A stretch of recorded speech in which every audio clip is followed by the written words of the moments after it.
dari sudut katakanlah kebiasaan yang terjadi di kepolisian setelah reformasi yang saya amati, baru Listio Sigit yang terlama menduduki jabatan dan berada di 2 periode presiden. Listio Sigit loyalitas tunggal ketika Joko Widodo menjadi presiden. Dan ketika Prabowo menjadi presiden, dia juga loyalitas tunggal. Kalau mereka yang diangkat menjadi Kapolri biasanya kan sudah bintang 3 kan? Mhm. Baru menjadi bintang 4. Tapi jangan bintang 3 tanda kutip loh, karbitan baru 2 bulan langsung ke bintang 3, janganlah. Tribuners, isu pergantian Kapolri Jenderal Listio Sigit Prabowo kembali mencuat. Hal ini tak lepas juga dari demonstrasi besar yang terjadi rentan akhir Agustus hingga awal September 2025. Publik menilai Kapolri menjabat terlalu lama hingga dinilai tak lagi bisa mengendalikan situasi. Publik juga mendesak adanya reformasi Polri, bahkan internal kabinet diisukan terpecah. Ada yang ingin Kapolri diganti, namun ada juga yang masih ingin mempertahankan Kapolri yang sekarang. Lantas seberapa besar urgensi mengganti Kapolri Jenderal Listio Sigit Prabowo dan bagaimana kriteria yang kemudian bisa menggantikan sosok Kapolri ini? Saya akan membahasnya dalam Tribun News on Focus. Kali ini Tribuners sudah tersambung melalui sambungan Zoom bersama dengan saya pakar komunikasi politik ada Bang Emrus Sihombing di sana. Bang Emrus, selamat sore. Terima kasih banyak menyempatkan waktunya. Kabar baik ya Bang ya? Selamat sore, kabar baik buat kita semua, Tribuners. Ya, terima kasih Bang Emrus menyempatkan waktunya. Hari ini kita Baik, berdiskusi baik. dalam Tribun News on Focus. Saya ingin minta pengantar terlebih dahulu mungkin dari Bang Emrus melihat banyaknya desakan dari publik begitu ya soal untuk mengganti Kapolri Jenderal Listio Sigit Prabowo ini. Bagaimana Bang Emrus melihatnya? Baik, saya pikir seperti yang Ibu katakan juga, di kabinet juga terpecah tadi kan. Boleh jadi juga di publik ada yang menyetujui untuk diganti, ada juga yang tidak menyetujui. Cuma silent, tidak terkemuka. Karena itulah saya pikir Bapak Presiden Prabowo Subianto harus secara melakukan katakanlah analisis gitu ya. Apakah itu memang urgen diganti atau tidak? Karena bagaimanapun Bapak Presiden Prabowo Subianto dia memperoleh data lebih banyak. Karena sebagai presiden dia adalah pengguna data intelijen dan dari berbagai sumber termasuk dari masyarakat. Oleh karena itu urgensitasnya saya pikir sebaiknya istana melakukan suatu pengkajian tentang apakah tingkat urgensitasnya sudah tinggi atau memang belum begitu urgen. Oleh karena itulah kajian yang dilakukan oleh istana tentu di bawah kepemimpinan Prabowo Subianto menjadi suatu landasan yang objektif. Apakah memang Kapolri harus diganti atau menunggu waktu yang tepat misalnya. Karena kalau kita melihat dari sudut masa pensiunnya, saya pikir hampir 2 tahun ke depan beliau masih bisa menjabat Kapolri. Tapi di sisi lain kita harus jujur mengatakan bahwa menurut catatan saya, Jenderal Listio Sigit ini adalah Kapolri yang terlama, melampaui malah lamanya dari apa itu yang Menteri Dalam Negeri Tito Karnavian. Jadi ini saya kira perlu dilakukan suatu pengkajian. Nah untuk itu saya kira selain yang saya sebut tadi perlu dilakukan juga pengkajian dari sudut katakanlah akseptabilitas daripada internal dan eksternal publik. Eksternal yaitu masyarakat. Bagaimana tingkat akseptabilitas publik terhadap Kapolri kita saat ini, gitu ya. Dan kemudian bagaimana akseptabilitas di internal kepolisian terhadap kepemimpinan daripada Listio Sigit ini. Nah, itu bisa dilakukan suatu survei yang sifatnya tertutup tanpa mengetahui, tanpa menyebut nama di kepolisian tersebut. Lakukan saja, tidak apa-apa, dan itu bisa dilakukan oleh presiden. Toh polisi itu di bawah langsung presiden sehingga bisa dilakukan survei kepada internal. Lalu kemudian bagaimana penilaian publik, eksternal publik, itu bisa dilakukan oleh lembaga survei yang independen. Jangan lembaga survei yang biasanya selalu membuat posisi kekuasaan tertentu positif gitu ya. Diberikan saja itu survei itu kepada lembaga pendidikan, misalnya Universitas Indonesia atau UGM atau ITB atau IPB Bogor. Kasih bagaimana nanti akseptabilitas. Selain itu tentu saya berpendapat bahwa juga dilihat akseptabilitas daripada Listio Sigit di partai politik dan juga para tokoh-tokoh politik bangsa. Yang saya maksud tokoh-tokoh politik dalam hal ini adalah ketua-ketua umum partai, terutama partai-partai besar di parlemen. Nah, atas dasar penilaian itulah dilihat bagaimana tingkat akseptabilitas para politisi, termasuk juga para partai politik. Kemudian juga tidak ada salahnya juga dilakukan suatu semacam penilaian kinerja daripada Kapolri kita yang sekarang sejak Pak Prabowo menjadi presiden, tentu sekitar 9-8 bulan yang lalu. Tapi tidak menjadi ukuran adalah masa jabatan masa Presiden Joko Widodo. Karena yang bisa dinilai adalah masa jabatan Prabowo Subianto. Sejauh mana kinerja dan produktif. Yang terakhir saya mau katakan adalah bagaimana penanganan atau penegakan hukum di kepolisian selama 8 atau 9 bulan terakhir ini. Kalau memang hasilnya penanganannya lebih meningkat dan produktif, saya pikir itu menjadi nilai plus bagi Listio Sigit sebagai Kapolri. Tetapi kalau penanganan kasus-kasus tidak ditangani dengan secara baik dan tingkat presisi yang sangat presisi, gitu ya, saya pikir kalau memang itu saya kira perlu Bapak Presiden melakukan evaluasi. Artinya apa mau saya katakan? Tingkat urgensitas bahwa Kapolri akan diganti atau tidak, saya kira alangkah baiknya Bapak Presiden Prabowo Subianto melakukan suatu asesmen secara objektif. Tidak sekedar hanya katakanlah ada tuntutan dari demonstran dan lain-lain sebagainya. Yang saya khawatirkan ketika ada tuntutan, kalau tidak diwujudkan misalnya, tetapi secara objektif, lalu tidak ada salahnya. Misalnya Pak Prabowo Subianto meminta tanggapan, pendapat dari para pengunjuk rasa. Mengapa mereka sih meminta agar Kapolri diganti? Lakukanlah dialog. Boleh jadi argumentasi yang mereka buat adalah argumentasi kualitatif. Demikian. Oke, tidak serta-merta kemudian hanya karena desakan publik lalu mengganti begitu ya Bang Emrus ya, tapi juga harus dilihat dan melakukan evaluasi lebih mendalam. Sudah urgent belum untuk kemudian mengganti Kapolri? Kalau Bang Emrus melihatnya, kalau misalnya nanti ada penggantian Kapolri, apakah ini baik begitu ya untuk penyegaran organisasi atau sedianya ini juga bisa dibaca ada kepentingan politik? Karena tadi kan kita sempat singgung di internal kabinet saja sudah terpecah antara ada yang ingin dan ada yang tidak ingin Kapolri diganti.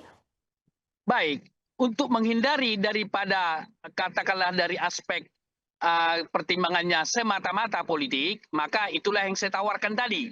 Dilakukan semacam penilaian, asesmen secara holistik. Jadi justru ini menjadi pintu masuk bagi Prabowo untuk melihat secara keseluruhan. Betul bahwa ada desakan publik tentu harus didengar, kan begitu. Tetapi jangan semata-mata lalu kalau ada desakan tiba-tiba seorang menteri lalu diganti, kan tidak produktif juga. Tapi bukan berarti desakan itu tidak didengar.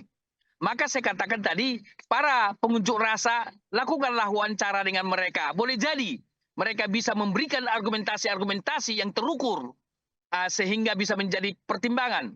Lalu kemudian dari sudut penyegaran, kalau kita mengatakan bahwa saya berpendapat bahwa kalau dari sudut penyegaran, saya kira Pak Listio Sigit sudah pejabat Kapolri kita yang menurut saya terlama setelah reformasi, bahkan melampaui masa jabatannya adalah Tito Karnavian.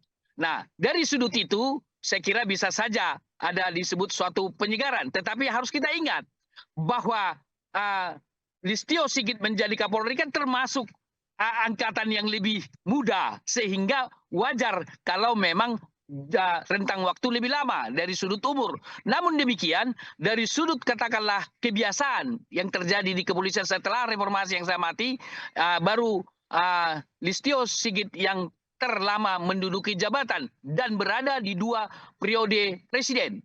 Biasanya presiden yang baru dilantik tidak lama kemudian dia akan ganti keseluruhan kabinetnya. Tetapi Listio tetap berada di posisi itu, bisa saja ketika penyusunan kabinet kemarin, walaupun Kapolri bukan kabinet, sebagai suatu katakanlah tim daripada kepresiden karena itu diangkat oleh presiden, bisa saja ada pertimbangan-pertimbangan lain. Tetapi dengan dinamika yang ada, tidak ada salahnya itu dilihat secara holistik tentang katakanlah regenerasi gitu ya. Karena menurut saya sangat baik dilakukan regenerasi yang berjalan secara normal tentunya dari sudut itu. Tapi ada dari sudut akseptabilitas dan lain sebagainya. Banyak variabel yang harus pertimbangkan oleh Bapak Presiden untuk mengganti atau tidak mengganti Kapolri kita. Demikian. Ada pihak-pihak tertentu yang kemudian menarasikannya adalah salah satu alasannya begitu ya Bang Emrus ya, karena Kapolri ini dinilai adalah orang dekat mantan Presiden Joko Widodo, begitu kan, yang juga cukup dekat dengan Pak Jokowi. Apakah ini juga menjadi salah satu alasan yang secara politis juga masuk akal begitu kan, dengan desakan agar Kapolri ini diganti dengan sosok yang baru, Bang? Saya kira bisa saja diasumsikan seperti itu, lebih dekat gitu ya. Karena bagaimanapun harus diakui, Listio Sigit menjadi Kapolri karena dari awal ketika pengangkatan kan begitu, awal pengangkatannya tentu peran Jokowi kita nafikan, itu fact. Artinya fakta itu ada orang yang menarasikan seperti itu. Apakah dia termasuk orang dekat? Menurut pandangan saya sangat tergantung kriteria yang dipakai, gitu ya. Tetapi saya melihat selama kepemimpinan Listio Sigit di masa pemerintahan Prabowo Subianto, saya tidak pernah mengatakan bahwa Jokowi adalah bos saya, beda dengan menteri yang lain, gitu ya. Artinya apa? Bahwa Listio Sigit loyalitas tunggal ketika Joko Widodo menjadi presiden. Dan ketika Prabowo menjadi presiden, dia juga loyalitas tunggal. Artinya dia mengikuti apa yang diberikan oleh presiden. Namun demikian, sebagai manusia, karena memahami perilaku manusia harus komprehensif dari berbagai aspek. Nah, oleh karena itulah perlu saya kira Bapak Presiden, saya kira tahu tingkat kedekatannya dengan Pak Listio Sigit dengan Jokowi, dengan Prabowo dan dengan yang lain-lain. Saya kira Pak Prabowo mempunyai suatu kesimpulan tentang hal itu karena bagaimanapun bahwa sebagai presiden dia dapat mengetahui fakta, data dan bukti yang tidak terkemuka ke ruang publik sehingga Prabowo bisa menilai bahwa tingkat kedekatan Listio Sigit ini sangat dekat dengan Jokowi atau sangat dekat dengan Prabowo. Tetapi yang saya lihat di ruang publik bahwa Listio Sigit adalah tokoh yang bisa memisahkan diri. Ketika Joko Widodo menjadi presiden dan pimpinannya, tentu saya melihat terjadi loyalitas tunggal. Lalu saya melihat juga bahwa Listio Sigit di bawah kepemimpinan Prabowo Subianto, dia melakukan loyalitas tunggal terhadap Prabowo. Saya ikuti betul. Tidak ada ucapannya mengatakan seperti menteri-menteri yang lain. Wah, bos saya Joko Widodo. Jadi pimpinan dua. Secara manajemen tidak baik ketika seseorang itu punya pimpinan dua. Jadi kalau teori manajemen mengatakan pimpinan hanya satu, tapi bawahan bisa lebih dari satu. Demikian. Oke, jadi kalau melihat secara kinerja ya secara politis tidak berpengaruh begitu ya kedekatan dengan siapa, tapi memang murni ya pada atasan kemudian bekerja baik itu di eranya Pak Jokowi maupun yang sekarang kurang lebih 1 tahun di eranya Pak Prabowo. Ini bahkan kemarin isu yang beredar kan sudah ada surat presiden kepada DPR begitu ya Bang Emrus ya, meskipun pada akhirnya istana ini membantah sudah ada surat untuk penggantian Kapolri, tapi di satu sisi meskipun ada narasi bahwa tidak ada penggantian Kapolri atau surat dari presiden, tapi ada janji dari Pak Prabowo akan melakukan reformasi terhadap Polri. Ini bagaimana Bang Emrus melihatnya? Baik, saya kira suatu pandangan yang luar biasa dari Pak Prabowo Subianto. Dia melakukan reformasi kepada kepolisian. Saya kira suatu hal tindakan yang bagus gitu ya. Karena menurut saya perlu dilakukan suatu pembaruan dalam suatu institusi tertentu. Bisa saja misalnya Pak Prabowo melihat data, fakta, dan bukti di lapangan bahwa sudah saatnya dilakukan reformasi kepolisian kita. Karena bagaimanapun kan kita ingin sesuatu institusi pemerintahan kita, termasuk kepolisian, kan ingin tetap supaya meningkat. Kan begitu. Jadi basis daripada reformasi itu adalah bahwa pelayanan publik di kepolisian itu semakin baik. tidak ada masalah kalau itu, dan saya mendukung jika itu dilakukan reformasi.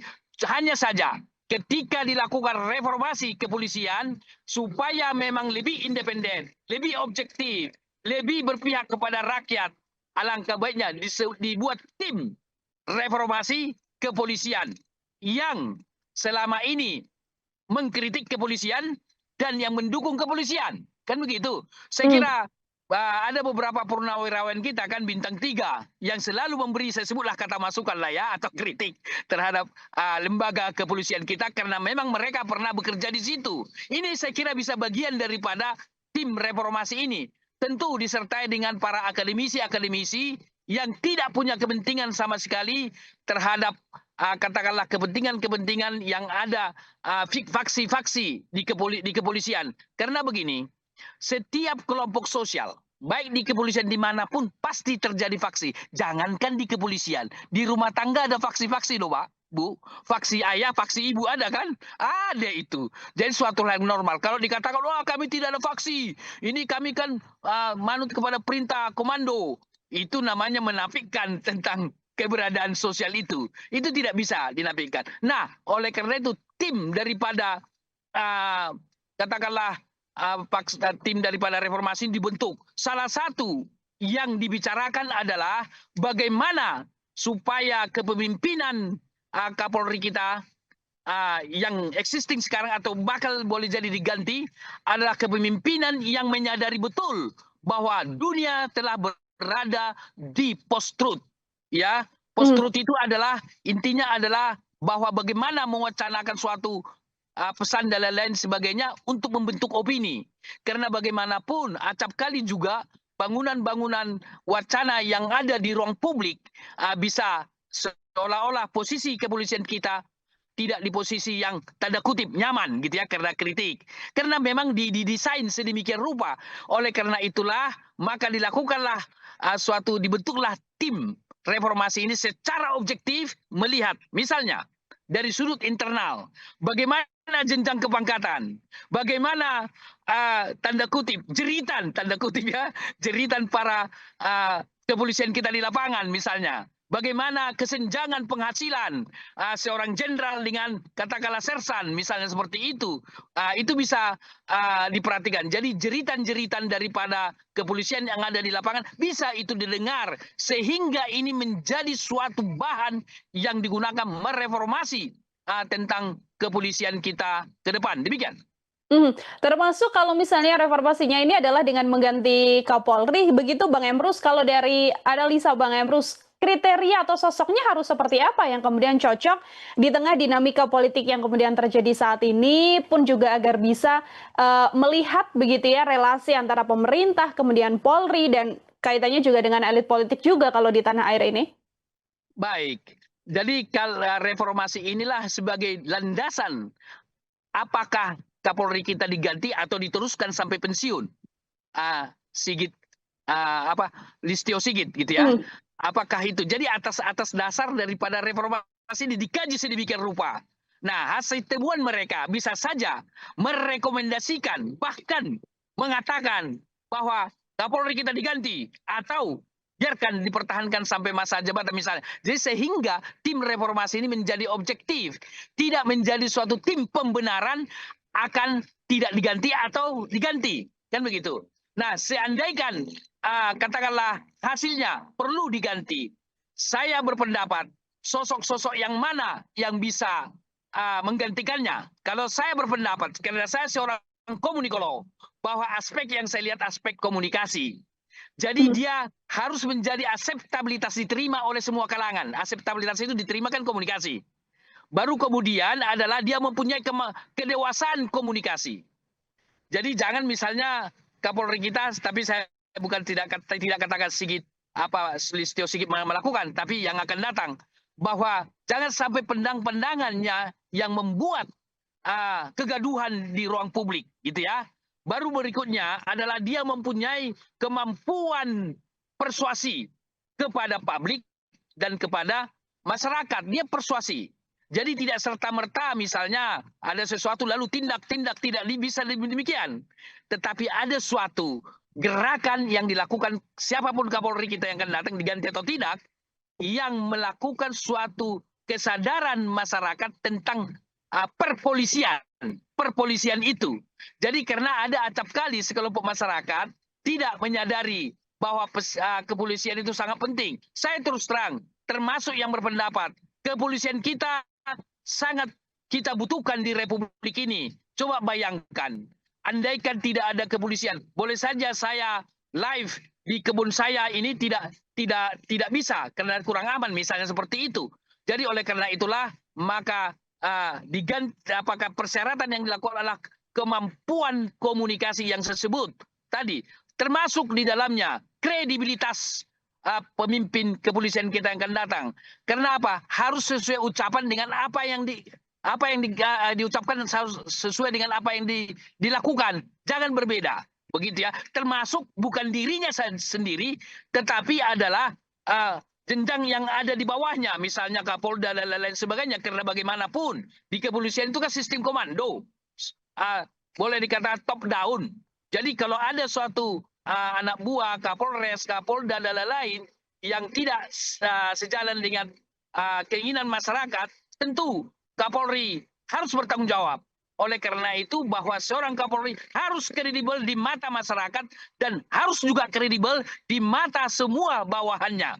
Lalu saya berpendapat, usul saya kepada Presiden Prabowo Subianto, di samping yang saya sebut tadi, alangkah baiknya Kapolri maupun misalnya ini adalah TNI, tidak ada salahnya yang diangkat menjadi Kapolri ada wakil Kapolri, atau kalau itu Panglima, wakil Panglima, karena akan jelas menjadi jenjang karir gitu ya. Jangan tiba-tiba ada loncatan-loncatan yang bintang 2, tiba-tiba bintang 3 menjadi Kapolri. Jadi ada suatu jenjang secara struktural dan sistematis. Ini kesempatan bagi Prabowo. Saya melihat di masa Prabowo ada wakil Panglima. Baru kemudian kalau wakil Kapolri sudah dari dulu. Nah, kenapa tidak? Ini menjadi jenjang karir. Misalnya jadi Kapolda, jadi apa, Bariskim, Kabariskim, dan lain-lain sebagainya. Kan orang kedua di Kapolri adalah Wakapolri. Saya menyarankan bahwa Kapolri yang akan datang berikanlah kepada Wakapolri, demikian juga Panglima TNI, wakil Panglima yang naik kata, supaya ada suatu kepastian karir yang diikuti. Jangan tiba-tiba misalnya yang junior-junior, misalnya Sulistyo Sigit kan banyak angkatan yang diloncatkan, bagaimanapun secara psikologis itu akan menjadi suatu hal sebagai manusia ada rasa yang tidak pas lah saya sebut. Kalau sebut tidak enak nggak bagus, rasa yang tidak pas, demikian. Oke, sehingga kalau diharapkan memang jenjangnya dari Wakapolri yang sekarang begitu ya, Bang Emrus ya bisa kemudian menjadi Kapolri. Kalau Bang Emrus sendiri melihat selama Pak Kapolri ini berada di sisi Pak Presiden Prabowo Subianto begitu ya, apakah secara komunikasinya untuk publik ini juga cukup bagus, cukup baik, atau seperti apa Anda melihatnya? Baik, kalau kita menilai komunikasi publiknya cukup baik, sangat bisa kita lihat dari respon publik gitu ya. Bagaimana respon publik gitu ya. Tetapi ada satu hal yang saya melihat ketika terjadi kemarin demonstrasi, ada yang mohon maaf tertabrak dan mendahului kita gitu ya. Saya kira Pak Listio Sigit minta maaf, saya ikut di media, itu bagian dari tanggung jawab. Baru kemudian diberikan kok sanksi yang tegas kan kepada pelanggaran itu, kalau nggak salah coba dilihat dulu, saya kira dipecat ya dari kepolisian. Yes, nah, betul. Ini suatu ketegasan loh. Jadi tidak serta-merta melindungi semata membabi buta, tidak. Artinya menunjukkan pihak kepolisian kita juga melihat secara objektif persoalan tersebut.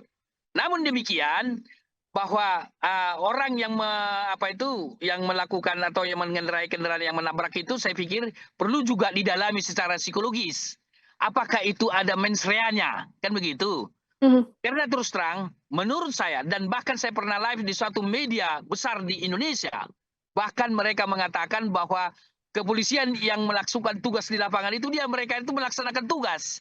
Di sisi lain memang bisa saja ada keteledoran, ada kekurangan dan lain-lain sebagainya. Tetapi pihak kepolisian saya pikir sangat tegas untuk itu. Tetapi apakah komunikasi publiknya menurut saya kurang baik atau tidak, saya tidak berani mengatakan bahwa komunikasi publik daripada Listio Sigit baik atau tidak baik. Saya tidak berani. Kenapa? Saya tidak melakukan pengkajian. Tetapi saya mengatakan bahwa waktu dulu Kadif Humas kita adalah Pak Dedi Sulistyo yang sekarang Wakapolri. Dedi Prasetyo. Dedi Prasetyo. Sangat bagus pengelolaan komunikasi Mabes Polri kita di bawah tangan beliau menjadi Kadif Humas. Terhandle semua dengan baik. Bahkan manajemen komunikasi kepolisian mereka lakukan apa yang disebut dengan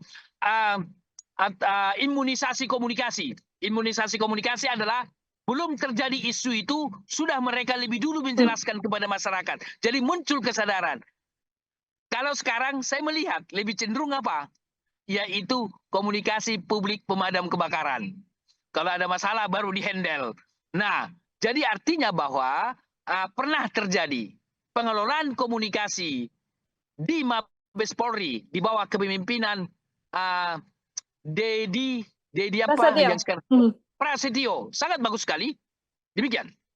Dan itulah menjadi salah satu contoh begitu ya bagaimana kemudian nantinya berpotensi atau besar potensinya untuk bisa menjadi Kapolri sosok dengan komunikasi yang baik layaknya Dedi Prasetyo, Bang Emrus. Baik, saya kira demikian. Kenapa, Bu? Kita sudah berada pada post-truth. Post-truth itu adalah ruang publik, ruang pertarungan. Pertarungan komunikasi. Jadi kalau pengelolaan komunikasinya tidak becus, maka institusi itu akan mendapat citra tidak positif. Udah pasti.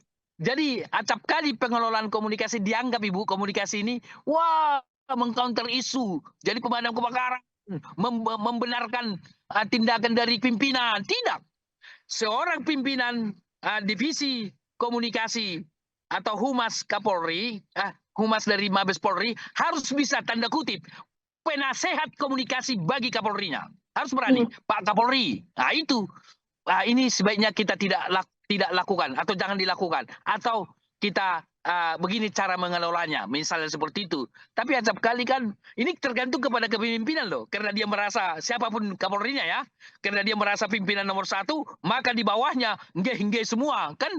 Apa petunjuk ada arahan, wah itu saya tidak katakan di Kapolri, Bu, di Polri, bahwa acap kali pengelolaan komunikasi publik di semua kementerian kita dan itu diakui Prabowo, komunikasi pemerintah yang kurang baik, karena kecenderungan bawahannya adalah menuruti apa kehendak pimpinan. Ada perintah, ada petunjuk, ada arahan.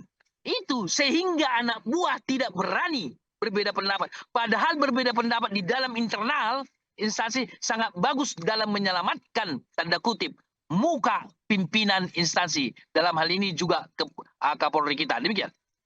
Baik, terakhir dari saya, Bang Emrus, seberapa penting kemudian figur Kapolri ini begitu ya selama masa pemerintahan Prabowo Gibran yang sudah hampir jalan 1 tahun ini kemudian bisa membantu juga untuk memulihkan citra pemerintah yang ya meskipun banyak yang mendukung tapi banyak juga orang-orang yang kemudian merasa bahwa secara komunikasi masih kurang bagus dan sebagainya. Sosok atau figurnya sepenting apa, Bang?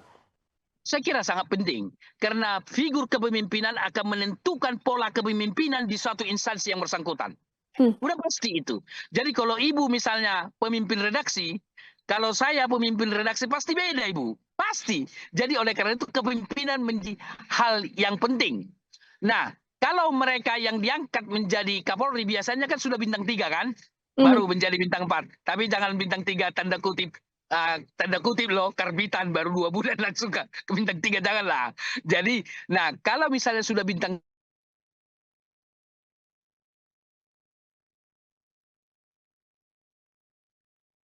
3 dan bintang 3 yang sudah otomatis bagaimana mengelola kepolisian secara profesional. Udah pasti, bintang 3 tidak gampang. Tetapi yang paling utama diperhatikan oleh Presiden Prabowo Subianto agar Kapolri ini mempunyai kemampuan komunikasi. Karena komunikasi menjadi hal penting. Itulah yang saya sebut adalah bagaimana bahwa dia dipersepsikan oleh publik orang yang kredibel. Apa yang dikatakan, apa yang diucapkan sama. Kemudian adalah akseptabilitas di ruang publik. Baru daya persuasi, merangkul masyarakat. Baru kemudian adalah suatu respon cepat dalam suatu apa yang ditangani dihadapi oleh masyarakat. Saya terus terang Ibu mengatakan bahwa seluruh masyarakat Indonesia sangat luas sekali. Banyak warga negara kita yang masih membutuhkan penanganan yang mereka hadapi permasalahan terkait dengan kepolisian kita itu. Oleh karena itulah saya kira manajemen kepolisian kita yang akan datang diperlukan sosok di bidang BIMAS ya, bimbingan masyarakat. Di bintang-bintang 3 saya kita menjabat itu, saya lupa namanya. Nah, ini harus menjadi hal utama di dalam bimbingan masyarakat itu. Jangan seolah-olah mengedepankan bahwa penindakan Bareskrim, tidaklah. Justru yang paling utama, saya lupa jabatannya bintang 3 itu, yang menghandle tentang pembimbingan masyarakat, BIMAS, bimbingan masyarakat, pembinaan masyarakat atau apa namanya itu, justru yang penting. Kalau tingkat kesadaran masyarakat tentang perpolisian sudah tinggi, maka masyarakat akan menjadi polisi bagi dirinya sendiri dan akan berkurang kejahatan. Tetapi saya melihat ada heavy-nya, tingkat titik tekannya seolah-olah penindakan Bareskrim. Maka coba dicek dulu, perlu dilakukan survei. Jangan-jangan kepolisian berkeinginan memilih di Bareskrim berkarir daripada di apa itu yang di Kelapa II itu, di Depok apa namanya? Di apa yang di Kelapa II itu? Apa kepolisian apa namanya itu? Yang saya lupa nama kepolisian misalnya. Nah, harusnya sama, dan terutama mengedepankan adalah Brimob yang di Depok. Jangan-jangan orang lebih senang ditempatkan di Bareskrim daripada ditempatkan di Brimob. Gitu. Ini harus pada posisi yang sama. Jadi terutama yang menangani masyarakat ini menjadi prioritas. Kalau masyarakat itu punya kesadaran tentang perpolisian, dia akan menjadi polisinya sendiri pada dirinya dan kejahatan akan berkurang. Jadi heavy-nya terhadap masyarakat. Demikian. Baik, terima kasih banyak Bang Emrus. Ini juga kita sama-sama menantikan ya bagaimana nantinya Presiden Prabowo akan melihat aspek-aspek tertentu untuk mengganti atau tidak mengganti Kapolri yang sekarang, pun juga harus ada reformasi Polri tadi dengan membentuk tim khusus untuk kemudian nantinya melakukan penilaian terhadap kinerja kepolisian selama ini, seperti itu. Terima kasih sekali lagi Bang Emrus Sihombing untuk kesempatannya berdiskusi dalam Tribun News on Fokus kali ini. Semoga di lain kesempatan ada waktu kembali untuk berbincang. Selamat sore, selamat beraktivitas kembali, Bang Emrus. Iya, terima kasih banyak sekali lagi Tribuners. Emrus Sihombing, pakar komunikasi politik, membersamai kita ya dalam Tribun News on Fokus kali ini. Nantikan obrolan saya bersama dengan sejumlah narasumber lain dan tema-tema lain hanya dalam Tribun News on Fokus. Sekarang waktunya saya Nila Irda pamit undur diri. Terima kasih banyak dan sampai jumpa. Download Tribun X sekarang. Menghadirkan lokal menjadi Indonesia.